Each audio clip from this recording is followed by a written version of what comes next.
Hello and welcome to today's podcast. I'm Susan Guthrie, your host, and today I have a special treat for you. You know, I am always talking about self-care, but today we're doing a deep dive into self-care because although I've given it some glancing comments throughout the 100 and some odd episodes we've done. My guest today, when we spoke, she started talking about self-care on a grand scale. And I said, that's it. That's the episode people need to hear. It's the episode I need to hear. So please welcome Holly Hughes. Holly is joining me today.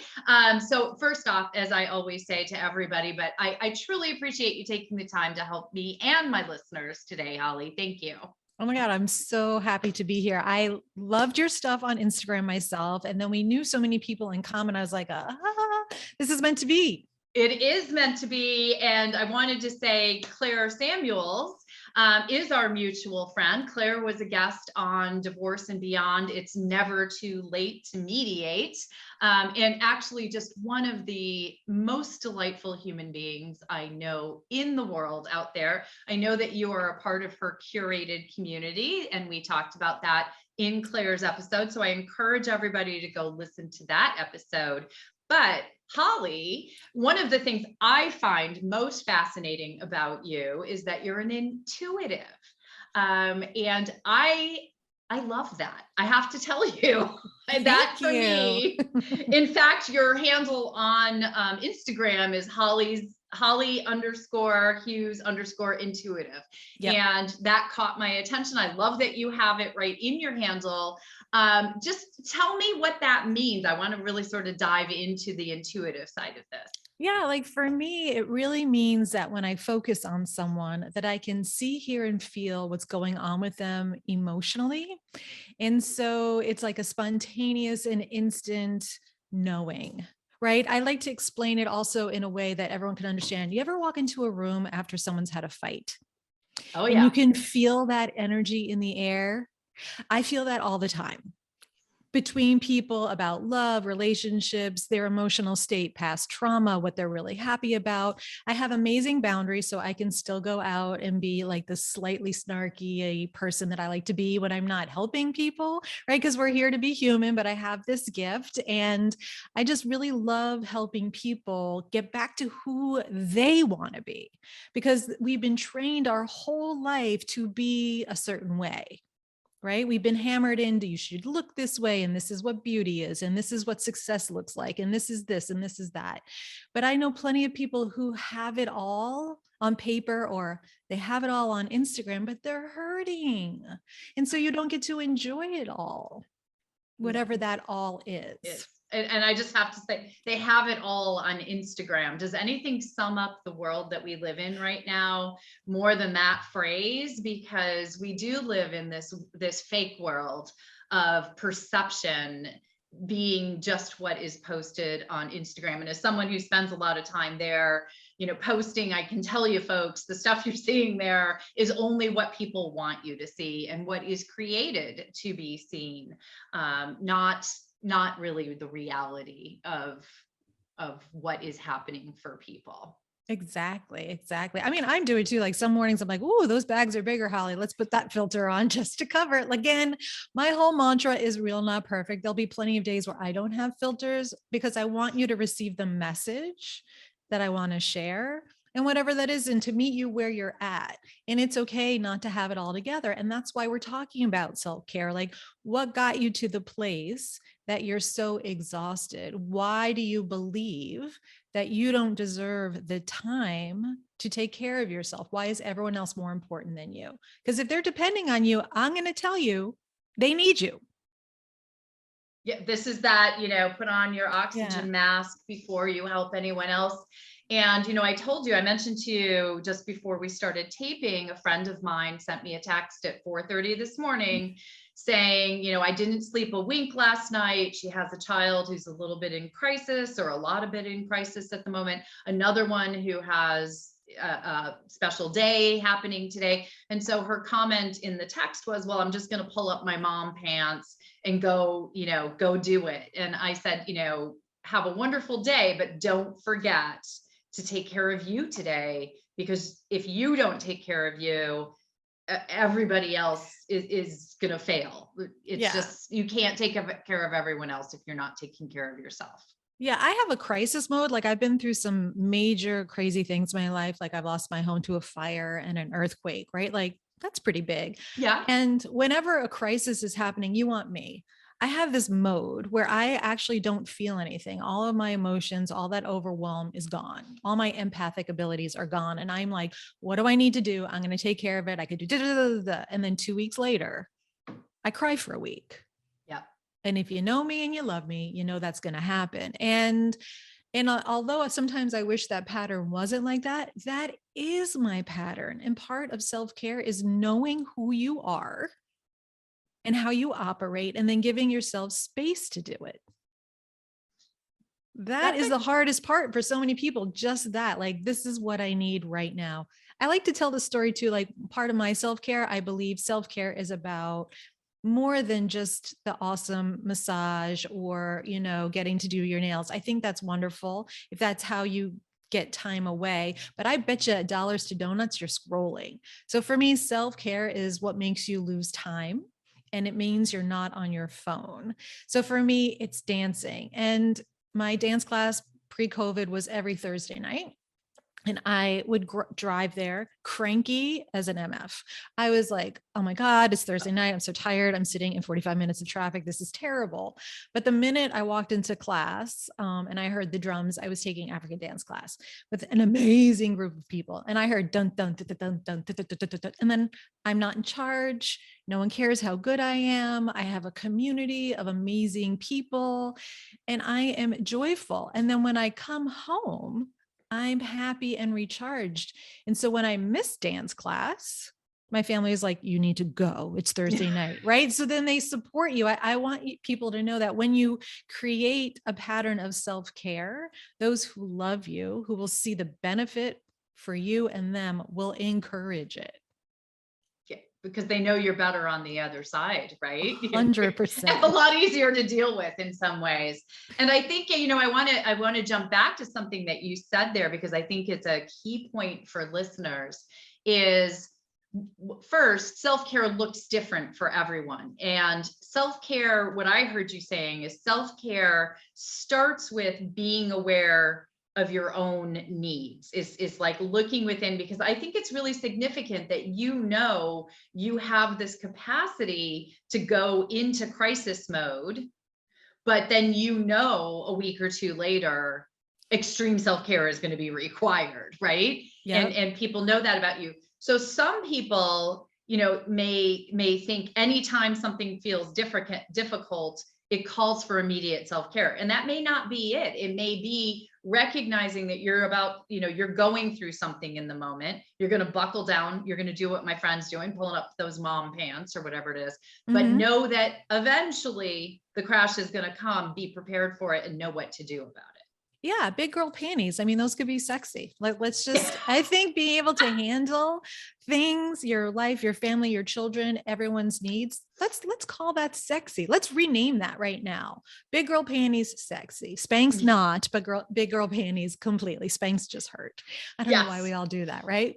And why is a panty line bad anyway? But I digress. So I think what I try to help people with when they first meet me, honestly, is name how they feel, right? Because sometimes it depending, especially if you're like in a divorce mentality, you might have been lonely in your marriage. You might have had to numb out. You might have had to ignore everything that made you happy for so long just to get by. So then you might have forgotten how you feel, what makes you happy, or that you can even enjoy moments of peace, right? Because that going through a difficult relationship, whatever ended it, right? Bad communication, what words didn't you use? What things didn't you say because you were afraid of the reaction? All of those feelings are in turmoil inside of you. And you have to decide, which one can I take on first? And then how am I going to address how I feel for that? I love telling people, like, there's all these people who talk about inner child work, right? And sometimes if someone is so in so much pain and numbness, I was like, what did you love to do as a kid? Right? When I'm in a particular mood, kind of sad, I might put braids or pigtails in my hair. Now, of course, I won't go to the office like that, right? But if it's a weekend or you're doing something, because I can't take the world seriously in pigtails, because I have a memory of them swinging because I had really long hair as a kid, and that makes me happy. I put a crooked part in and there. And so self-care can be that simple. It doesn't have to be expensive, but bringing a moment of joy back might just also help you define what's hurting, what's actually hurting, and what actually needs healing. Well, that's significant as well, because as you're saying that, I'm thinking about so many people that I talk to. Obviously, I'm talking to them in a moment of time where they are going through the end of a relationship or divorce. And I would say most people say they come in and they're feeling either numb or devastated. Those are the two. And you said numb in what you were just talking about there. And I'm wondering about numbness. Is that something that we do as sort of a protective shell, that we just eradicate our emotional content around things? Absolutely. It's I'm not a licensed therapist, everyone. It's disassociation on some level though, right? Like, how am I going to get through what I need to do, right? And if I numb out, then I can go through the motions. And I think that's even harder sometimes to reach someone who's numb, because when I mention a feeling, they're afraid to feel it. But I promise you, whatever you're going to feel, you can survive it, right? It could be a bad day or two or three, or it could be an hour. And then you get through the other side of it and you're like, oh, look what I did. I can do this. I can feel it and it doesn't devastate me. I also want to tell people that your children can see you having feelings. I think part of the big powder keg we're all sitting on is that we have to be pretty and everything has to look good and I can't be weak. Well, why the heck not? When I'm having a bad day, I let my child know, hey, I'm in one of those moods today where I'm better left alone. I'm weepy. You did nothing wrong. It is not your job to fix it. And I'll feel better in a little while. But right now, I just really need some quiet time. Or I need to go walk in the woods, or I need to take the pillow over my head and smash the sofa. I mean, those are 3 things I actually like to do when I'm feeling something and I need to sort it out. And for people who are numb and devastated, the pillow smashing thing is really top notch, because it's physical. Yeah. And it's a release because you're doing something you probably don't normally do. And sometimes you have to get shook up a little bit to crack the shell that's holding everything in. Yeah. It's making me think of my friend, Dr. Elizabeth Cohen, the divorce doctor. So what she likes to do when she gets into difficult emotional places, put on really loud, heavy metal music and punch things. Punch inanimate objects, everybody. She's not boxing. Right. But yeah, so, and mine is, you were talking about African dance and, moving your body. Mine is going to a soul cycle class and being in the dark with a bunch of people and loud music and moving my body in time to the music and not having my phone. I think that's another aspect of this that I had never thought of until you said that part of self-care might be throwing this into a drawer for a while, right? Yeah. One of my simple tips is, and people fight me on this, but that's okay. I don't want you to plug your phone in your bedroom at night. I want you to go buy a cheap alarm clock. I mean, they still exist in the world. Do a little analog if you must. There's all fancy ones. You can have night sky, but plug your phone in somewhere at night, plug it in out of your sight by 10 o'clock.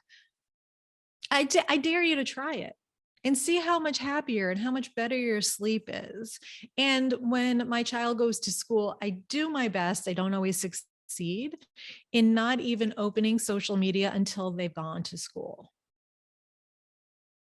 That's a good hour or something in the morning without checking in on what doesn't really matter. That all can wait. That all can wait. And then Maybe see how much less anxiety you have, and see how much less you're judging yourself against other people. And instead of filling that time with, look, so-and-so is doing so great, I don't feel so good, you give yourself a compliment.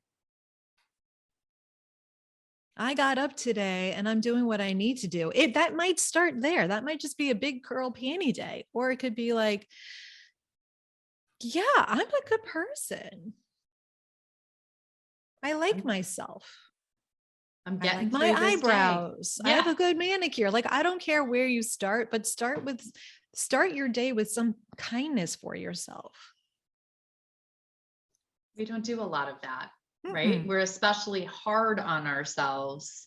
And I think that that gets worse, unfortunately, when we are depleted, when Mm-hmm. we are feeling, because I think there's something about feeling depleted that then makes us feel inadequate to the moment.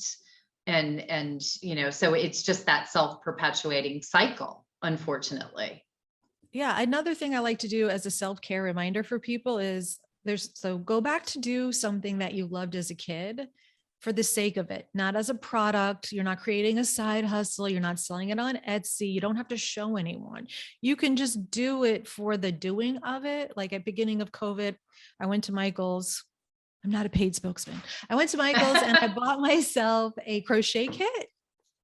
And no one in my family thought that I could crochet this little squiddy thing and I did it. Is it kind of wonky? 100%, but oh my goodness. It made me giggle because at how awful I was at it, but I had fun doing it. Right. So I tried something new, or try something old that you loved. Like I also went and got a pair of tap shoes and did an online tap dance class in my garage, because it made me silly, because again, I was not very good at it, but it was something I used to love. So I think everyone's just too serious about everything they do, right? We went on a family trip. I have the worst vertigo, the worst. And we did zip lining. Just got to tell you, the vertigo is insane. But you know what I learned? By the end, I learned how to flip upside down and go down the line upside down. Boy, that doesn't sound good. My I've back ziplined. hurt so bad the next day, but it was just joyful and ridiculous. And it's okay to have a little ridiculous. Yeah, well, there's another self-care tip, right? You're making me think. So I love Bruno Mars. I just think he Oof. looks like he's having so much fun. So I Mhm. decided I wanted to learn how to do one of his dances to one of his songs. So you're talking about, I got on YouTube and I'm standing in my living room, and I live in a huge, like an apartment with, it's just all windows. And I didn't even put the blinds down. I just said, oh, the hell with it. And I, by the way, cannot dance like Bruno Mars, but I did have fun trying. Which It song? was, Which song? oh gosh, it was the Versace on the Floor Oh, song, yeah. A right? sexy song at Yeah, that. right. Because he's I'm like, let's Bruno. go. Let's go. Well, but those are, those in that moment. I don't even know what made me think I wanted to do that. I just thought he looked like he was having a good time. So maybe it would be fun to learn how to do that. And I think, what you're saying is self-care can be as simple as that in Mhm. that moment. And it can be a one and done. I might never learn how to, I might never do that again. Not subject my neighbors to that. But it did make me feel better in the moment. Yeah. And if you do that enough, it will become part of your life. I have some friends. My silliness is my TikTok, which is all about K-pop, Oh, K-dramas, right? Like I am like, that is my self-care. I watched a show in English the other day, and at first my ear was like, what is this? And I was like, oh, it's not Korean. That is why I'm not recognizing the language. But for me, it's another culture, another place, another time. I love historical dramas. So for me, it's taking me completely out of this reality. And it's just super fun. And then I found other K-pop friends, and then we got together and turned on YouTube and like got together and learned a few K-pop dances. Now, am I dancing like a 20-year-old, K-pop? No. Oh my God, so much fun. And other people doing it. It's just the joy of it. I think our culture has got to a place where we don't value joy.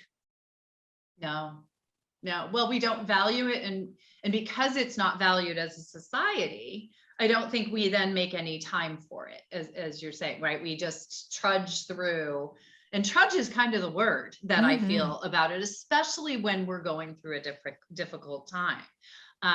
Because opposite of what we were just saying before, where you said, when there's a crisis going on, you can shut everything out, get into crisis mode, get through it, and then need some serious self-care. The problem that I think comes up for maybe many listeners, and certainly for people as we've gone through the pandemic, is that life has been one ongoing existential trauma and crisis, right? We have not stopped, and you can't go through crisis mode. You cannot go through 2 years, No. or if your divorce is dragging out for a year or 6 months, or you can't stay in that constant state of crisis. So you need to create these little, I'll call them pockets of joy, even if it is just 10 minutes of flipping on a YouTube video and Mhm. dancing like K-pop. I'm trying to think of, what is that big boy band with BTS. them? Yes, them. NCT. I mean, like, but just don't let me rattle them off. But my whole playlist on Spotify, my daughter's like, stop.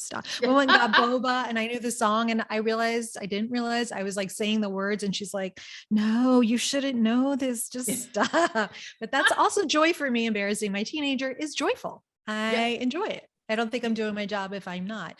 I think also, like, in this ongoing trauma, especially if any of the people listening are empaths, we feel it more. And you might not always be able to tell what is your emotion and what is the world coming at you. Honestly, we're recording this just after the 4th of July, and we all know what happened there. And I'm feeling the after effects. My body feels heavy. I'm extra emotional. I'm a little extra sensitive. So I know I need to ground and meditate more. People are afraid of meditation. I have on my YouTube channel. It's 1 minute. You can do it for 1 minute. It's super and easy. And I want it to be easy. And I'd like to offer this: meditation does not need to be going om. Like, no, it can be whatever you do that you are singularly focused. So if you are a golfer and you want to go hit a bucket of balls, all you're thinking about is that ball in your swing. That's a meditation. So you can set the intention, like, when I'm done with this bucket of balls, I'm going to like let go of the grief I'm having for all of these victims today. And if you set that up and then do it, I'm telling you, you'll feel a little different. You might be even sadder, but that's okay, because that means you're moving through the feeling. The most important part, you had mentioned this, like, on Instagram before we started, it's about, how do you say no? Mm-hmm. You can't do any self-care until you say no. And if you've been in a difficult relationship, you're not used to saying that. You probably gave in to just make things go away. So reclaiming your voice is huge. And the first time you say no, you might have a lot of difficulty. You might be really worried about the blowback. And that's okay. It's okay to have those feelings, and you might get blowback. And then what are you going to know about that person? They're not the person you need around you at the moment. Right. So say no to what's not serving you, what you don't want to do, so you can say yes to all of these things that will make you feel better. Yeah. Yeah. Well, things, and I know you also say that part of, a deeper dive into self-care can also be saying no to certain people in your Mhm. life, right? 100%. So I like to say this, especially for people going through divorce. Sometimes people's advice is their pain being put on you, right? And, also going through divorce, people, you like lose friends, they shift, people, quote, take sides or not, but that's okay. Right? Like, go back to that old saying, which isn't my favorite, by the way: people are in your life for a reason or a season or whatever that is. Yep. I believe in soul groups. So I believe, like, there's a lesson there. And when you're in the lesson, there's nothing worse than hearing that sentence. Like, I know it. I'm going to own that. But, when you say no to the person who's been basically using you or stealing your energy or getting you to do their work or unloading on you without ever reciprocating, you're going to start to feel better, and you'll see them through a new lens. And just like we want you to see yourself through a new lens as you're rediscovering and redefining who you are in your terms, that means saying no. I actually did a sweep of my Facebook profile. I'm not really on it anymore. I'm kind of like, why? Just because I met you in middle grade, we're not friends. I don't want you to have access to me. And so, like, I deleted, I think, 700 people. And I was like, if you want to follow me for stuff, social media, go to Instagram. I'm most active on that, but that's about like what I do. And of course, I'm getting these messages from people. Why did you do? I'm like, I haven't talked to you since I'm 12. Like, what are you upset about? That's not real, It's right? rejection. It's just a boundary. I don't want you to. So it's about like my book, right? Is real, not perfect. Yep. So be real. Like if that person isn't making you feel good, it's okay to say no to them for a while. Maybe you'll come back in some time, or maybe you won't. And maybe you're just making room for better people and better things happening for you. Well, that's key. And you've said two things here that I want to emphasize for listeners is intention and awareness, right? Being aware, because we do, especially when we go into that numb place or crisis mode, we tend to just hunker down and get through. And there's usually a startling lack of awareness as to what we're doing, what's happening in our world, and we just literally are trudging along.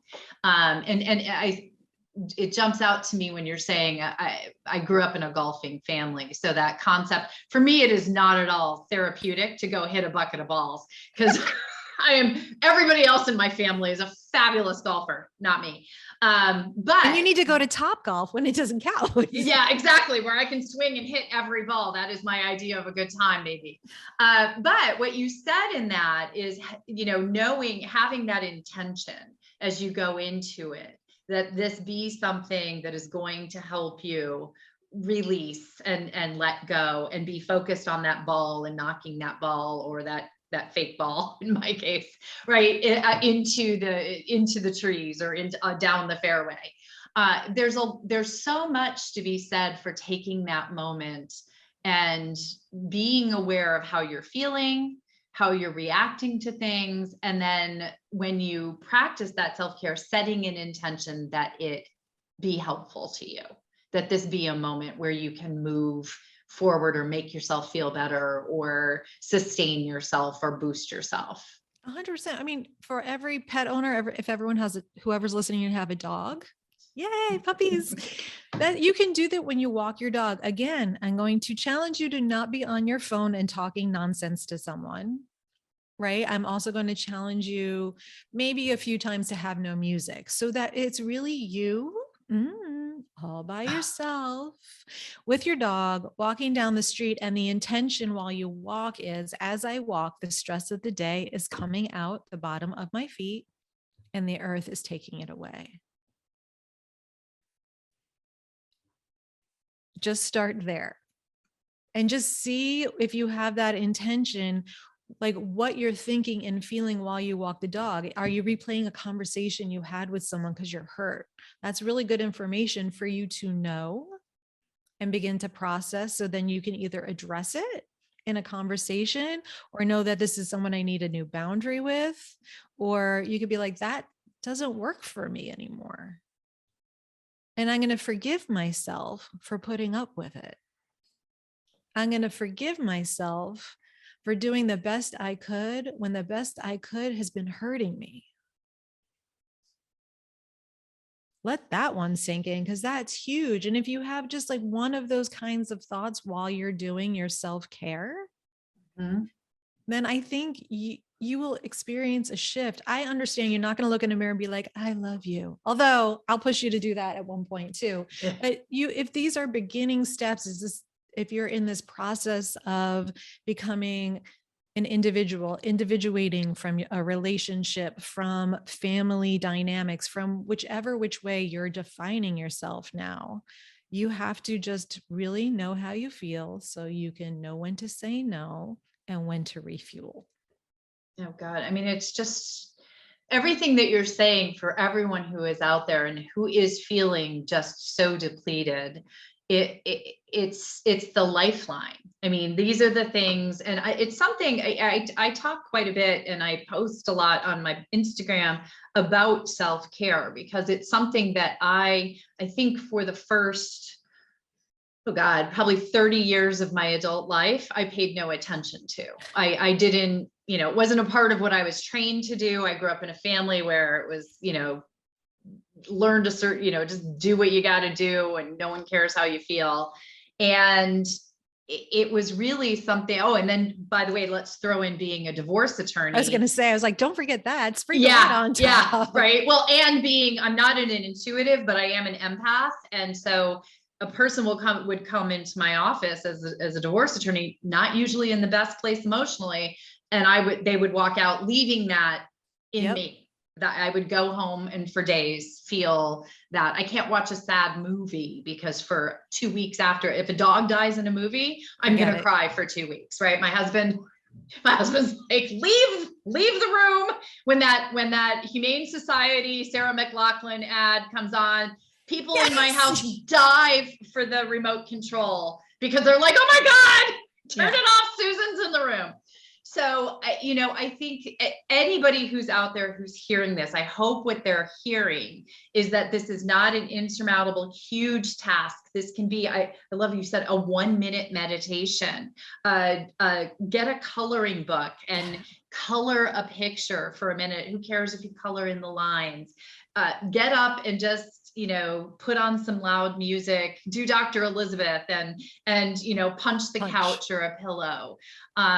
Take those small steps in your day to make yourself feel better, and be like my friend who texted me this morning, who knew she's feeling depleted and was going to pull up those mom pants today, but said, I think at the end of the day, I'm just going to have a good cry. And that's another thing I wanted to ask you about before we finish up, because you mentioned it earlier. There's nothing wrong with crying and having a little bit of a breakdown. In fact, you might feel a heck of a lot better on the other side of a good cry fest. I agree. I'm all about to feel it. You can be pissed off and cry. You can be overcome with grief, but I think pretending that it's not overwhelming you is what is going to make you ill. I believe if you don't feel your feelings, you are creating illness in your body. And it might not show up today, but it will. You might get colds. You might get something worse. So I think crying is epically good. I don't believe in wallowing, though. Big difference. Right? So there's a huge difference. You can have your pity party. I have them too. When I get notes from an editor, critique partner, I'm like, dang, that hurt. I'm going to be sad and whiny for a day. And then, you pick up, you get those cool big girl panties on, maybe some thigh highs, and then you get to work. Because if you know what isn't working, then you can make a new choice. And that's what life is all about. All of these choices, we get to choose every day what we're going to do. Every single day. I'm sitting here, I have the Buddha quote, each morning we are born again. What we do today is what matters most. And that's, I see that every morning to remind me, it doesn't matter what yesterday was. It doesn't matter what tomorrow is.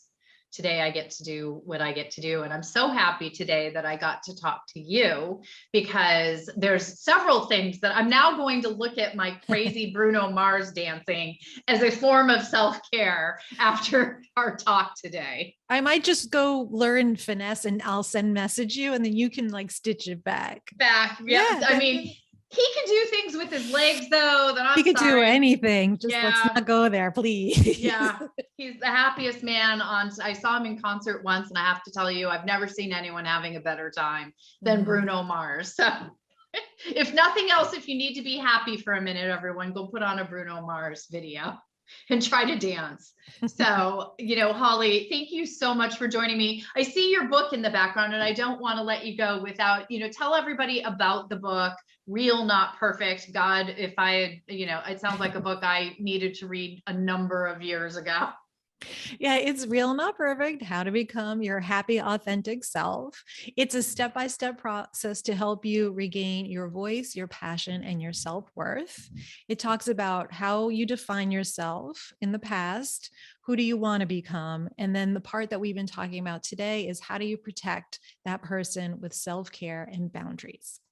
So it sounds like it might be a good thing for people to take as they go a step further than today's episode. So Absolutely. I will for sure link to it in the show notes. Tell people how they can get in touch with you if they'd like to work with you and or find out more.